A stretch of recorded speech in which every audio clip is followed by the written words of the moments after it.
Rodrigo James hoje fazendo uma pergunta muito esquisita.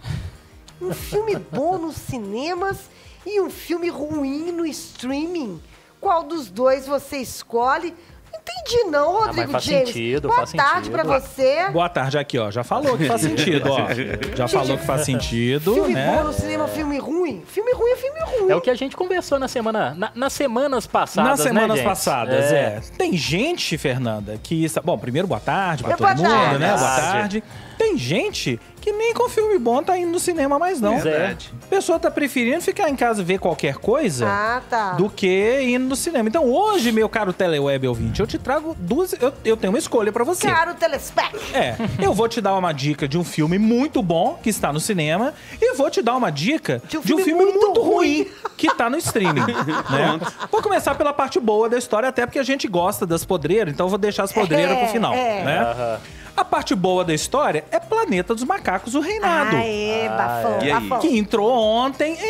Gente, gostou? eu adoro essa franquia. Eu também adoro. Adoro essa Eu também franquia adoro. e que, na verdade, são duas Desde os franquias, primórdios, né? né? Isso, eu fui até pegar quantos filmes. Inclusive, eu Antiga acho, e a nova. Inclusive, eu acho que eu tenho uma esperança de ser verdade, assim, sabe? É, de de acontecer, é. destacar o pau na humanidade. Exato. Mas espera eu partir pra outra primeiro, Partir pra Fernanda. Eu não tô outra, afim de é. esportes radicais, não. Imagina, Mas Pra aí brigar lá é com a todo turma lá, mundo. velho. tomar Não, um couro do não, chimpanzé, Não, nossa você tá senhora, doido. dói Não, demais. não. O fato é que eu fui até Eu queria olhar. que os macacos dessem um cacete na É. humanidade. Ó, sem contar esses, são 9 filmes Planeta Já? dos Macacos, juntando com os filmes antigos da década de Bem 60 antigos, e né? Que a gente via na sessão da tarde. Isso, aquele com Charlton Heston, que é o Heston, primeiro, né? o classicão, Tinha que a Zira. me marcou bastante A aquele filme, né? Zira. Aquela boquinha. Zira, exatamente. Tinha aquele cientista maluco lá. É muito louco, né? Porque aqueles filmes, tem histórias Zira. e histórias, né? Daqueles filmes que ali era ator em fantasia, né, gente? Isso. É, claro. Era ator em fantasia. E fantasias Então, bizarras, inclusive, Fantasias né? bizarras, né? Quer dizer, para 1968, Eram muito tudo bem, boas. era Sim. aquilo mesmo, né? Hoje a gente olha aquilo e Bizarro. é uma relíquia, é bizarro, né? Mas tem histórias e histórias de atores passando mal. É mesmo? Dentro das Conta mais pra fantasias, né? gente. Não, é isso, né? As isso. histórias de atores que passavam mal, ficavam horas e horas e horas dentro daquelas fantasias. E não sei se você se lembra, o filme era feito na praia, né? Filmado na Não, Charlton praia. Heston chegando no final do filme contando a Estátua da Pô, Liberdade. demais Pelo amor de Deus, aquilo. cara. Aquilo é cena Impactante. clássica da história do cinema, clássico, né? é um clássico. Quando ele percebe que, na verdade, aquilo é a Terra, É a Terra. né? Então tem histórias e histórias. E essa primeira, vamos dizer assim, primeira fase do Planeta dos Macacos foram 1, 2, 3, 4, 5. Aí teve um filme do Tim Burton em 2001, né? E aí demorou mais 10 anos pra gente chegar nessa trilogia que tem essa continuação agora. Quer dizer, esse filme é o quarto da trilogia, entenderam, Sim. né? Entendi. Teve a trilogia Tipo e Guerra agora das veio o quarto. Estrelas. Isso, exatamente. E que tudo leva a crer que é o início de uma nova trilogia. Porque essa história agora, ela se passa séculos depois dos acontecimentos da trilogia anterior, que era a trilogia do Caesar, do César, né? Que é o macaco que começou, que deu origem a toda a história. Então, quase que dá pra gente dizer que a trilogia anterior é a saga do Caesar, a saga dele. Engraçado que eu acho que dessa galera... Eu acho que eu parei quando ele descobre... Quando ele descobre que ele pode... Eu acho que é o esse é primeiro o dessa primeiro. trilogia, não é? Esse é o primeiro. Eu acho esse que é eu o perdi primeiro. o segundo, então, da trilogia. Que é com James Franco. Exatamente. Isso. É. Esse é o Então, primeiro. esse da é o Esse é o trilogia. primeiro. E aí Acho que eu depois perdi o segundo. teve mais dois, né, com o Caesar, que são Planeta dos Macacos, a origem é esse que você falou. Depois teve Planeta dos Macacos, o confronto. E depois Planeta dos Macacos, a guerra. Então, Olha, então a eu vi guerra eu não até peguei, o não. confronto, eu não peguei a guerra. A guerra. Então tá.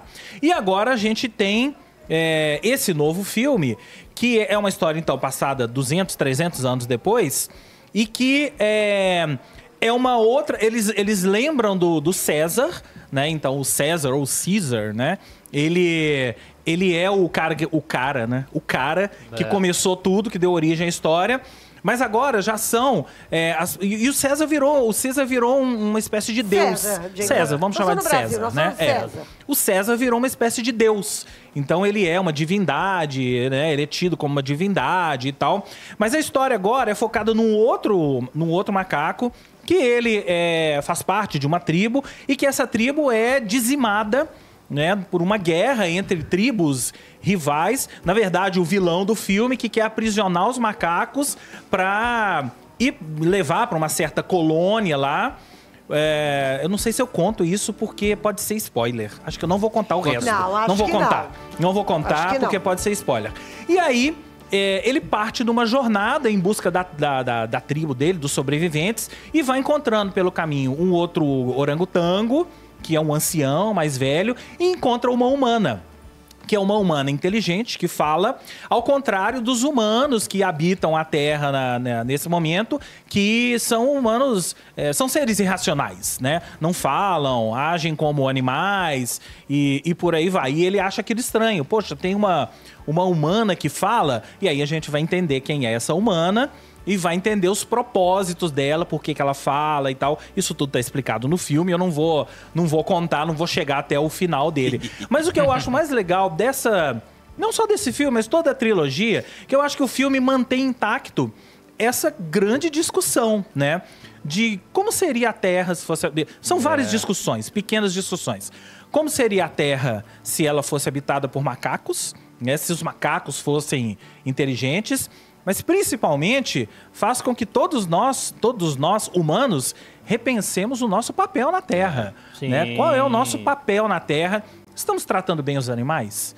Tá na cara que não, né? Não. É um filme Estamos bem tratando bem os animais nesse sentido, né? Estamos tratando bem a natureza? Tá aí o Rio Grande do Sul mostrando que não estamos tratando bem a natureza. Esfregando a lama na nossa cara. Esfregando a lama na nossa cara. Então, é um filme que tem esse cunho ecológico, tem um cunho humanitário, tem um cunho de civilização mesmo, né? De como a civilização se reconecta, se transforma a partir de um evento, que foi o evento lá do Caesar, né? Que era um vírus que dizimou toda a história lá da trilogia, né? Um vírus que transformou os macacos em seres inteligentes, né? E a partir daí os humanos foram perdendo espaço, né? Os macacos foram recolonizando a Terra e os humanos foram perdendo espaço. A Terra não é mais dominada por humanos. Isso é a história que perpassa todos os filmes Planeta dos Macacos, com algumas diferenças, né?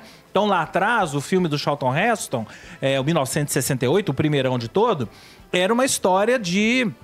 Ele viaja no tempo, numa outra dimensão. A gente acha que não. A gente acha que ele vai parar num outro planeta. Planeta dos macacos. Nós e ele. Mas aí a gente e ele, né?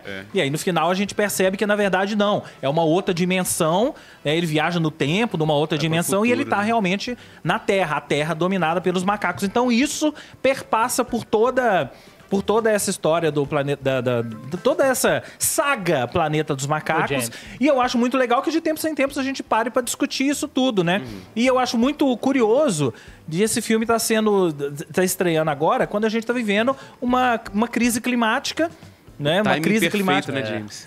Parece que foi combinado, né? É verdade. A gente parar e pensar assim, isso tudo que eu falei, né? Se a gente tá tratando bem a natureza, tá na cara que não. Se a gente tá tratando bem os animais, tá na cara que não, né? E por aí vai. E o legal dessa franquia é porque ela não abusa da nossa paciência, né? De todo ano ter um filme pro negócio perder o sentido e virar pirâmide, né? E não é pirâmide. Não, a franquia anterior, a trilogia anterior, foi uma diferença de 3 anos, né? Então foi 2011, 2014, 2017. Aí parou e voltou com essa agora. Né? E é divertido, né? Como é que Planeta dos Macacos, desde o primeiro até esse agora, que eu não vi ainda, mas como é que continua atual, né? Super atual. Todos eles, de uma forma ou de outra, o assunto, a discussão continua, que no final das contas quem é o bicho racional? Quem é o vilão? Quem é o vilão dessa história? Quem é o bicho racional aí, Somos nós. Além disso, Eu acho que temos uma boa história, porque eu acho que não funcionaria se não tivesse uma boa história. Temos uma boa história no filme e temos ótimas cenas de ação. Porque quem assumiu a franquia Planeta dos Macacos agora é o cara que fez os 3 filmes daquela série Maze Runner. E é um cara que sabe dirigir boas cenas de ação. Então, você sabe quando o cara sabe fazer uma boa cena de ação? Quando você entende o que está acontecendo na luta. Ah, esse é o vilão, esse é o mocinho, esse tá brigando com esse tá brigando com esse. Vira um bololô, porque né? tem cenas em vários filmes da Marvel, por exemplo, você não entende o que tá acontecendo. Uma bagunça. Ô, James, inclusive uma brilhante atuação do Andy Serkis, né? Que faz o César. Na trilogia anterior do César, né? Isso, a captura de movimentos ali. Isso. Inclusive ele interpreta o Sméagol também. Sméagol, exatamente, que vai ter um outro filme agora do Senhor dos Anéis, né? Exatamente. Ele vai interpretar o Sméagol, ele vai dirigir, inclusive, o filme novo do Senhor dos Anéis. Agora, nesse filme, ele não está, né? Mas o Owen Teague, que é o principal, né? O ator que interpreta o macaco principal, muito bem no papel, que é aquele esquema de captura de movimento, mas você vê que é ele, né? Perfeito. Então essa é a dica boa. E agora a tranqueira? Agora a tranqueira. tranqueira. Gostamos também. Eu fui assistir essa tranqueira por conta de um nome, Jerry Seinfeld. Olha aí. Ah, é o filme do Seinfeld. O filme do Seinfeld que está em cartaz na Netflix, escrito, dirigido e protagonizado pelo Jerry Seinfeld. Gente, o Seinfeld é o cara que fez uma das maiores séries de todos os tempos, né? Talvez eu não assisti. Tida por muita gente como a maior série de comédia de todos os tempos. É mesmo, então, eu não como assisti. é que você não vai assistir um filme feito pelo Seinfeld, né? As credenciais E aí, são... quando eu assisti o filme, a primeira coisa que me veio na cabeça foi, realmente o Seinfeld precisava do Larry David lá atrás. Quem criou a série com o Seinfeld lá atrás foi o Larry David, que fez até agora aquela série Curb Your Enthusiasm, que é maravilhosa. Por favor. Que é maravilhosa. 10 temporadas ou 12 temporadas irrepreensíveis. Veja essa série Aonde? que é maravilhosa. Na HBO, Curb Your Enthusiasm. Acabou Meu Deus, agora, é tão inclusive divertido. acabou com pompa e circunstância, né? Fizeram toda uma tão festa de final. É divertido, divertidíssimo. meu Deus, é muito divertidíssimo. divertido. O filme, voltando ao filme, chama A Batalha do Biscoito Pop Tart. Você sabe o que é o biscoito Pop Tart? Não. Você sabe o que é? Não. A gente não sabe, né? Não. Porque é um biscoito muito famoso nos Estados Unidos, ou seja, não tem nada a ver com a gente, que é um biscoito, né? Que é parecendo um biscoito água e sal, né? Que é com coberturas de chocolate, não sei o quê, que você tem que esquentar. É muito comum em café da manhã. E é um biscoito que foi criado pela Kellogg's. Sem merchandising, né? Até porque, cara, a Kellogg's deve ter se arrependido demais de ter botado merchandising nesse filme. E aí a história é a criação do biscoito e a briga entre a Kellogg's e uma outra empresa rival, né, que, sabe aquela coisa de espionagem? Ah, eles estão criando esse biscoito e a gente vai criar esse biscoito. Você até lê a sinopse desse filme, você fala assim, até que vai dar, né? Sabe o que parece esse filme? Um sketch péssimo do Saturday Night Live. O filme inteiro é um grande sketch do Saturday Night Live. Por que eu tô falando Saturday Night Live? Porque tem um monte de comediante do Saturday Night Live que tá no elenco do filme. Então, gente, todo mundo quer trabalhar com um cara tipo o Jerry Seinfeld, né? O Jerry Seinfeld fala assim, vou fazer um filme? Vambora. Todo mundo para e, não, beleza, quero estar lá com você no filme, né? Mas assim, é um desperdício de elenco que há muito tempo eu não via. É mesmo, Tem gente que passa na tela, né? Os personagens que você não dá nada pra eles, né? Gente bacana e uma história que no final das contas não diz nada, piadas sem graça, você não ri em momento... Eu não ri em momento algum nesse filme. Em momento algum. Nem aquele cantinho de boca, assim, sabe? Tipo, Ou seja... piadas fracas. Um sketch mal feito, ruim, de Saturday Night Live. Se você tá em casa, não vai pro cinema ver Planeta dos Macacos e passa aí pela Netflix... Não, tem outras séries. Problema seu, tá? Tem outras séries. Problema seu. Vai Eu tô ver aqui outras pra séries. não recomendar A Batalha do Biscoito Pop Tart, que está na Netflix. Se você passou aí pela Netflix, Jerry Seinfeld, vou ver. Não faça isso. Não faça isso. É provavelmente o pior filme de 2024 Faz desde um já. esquenta assistindo B-Movie. Seinfeld Exatamente. também.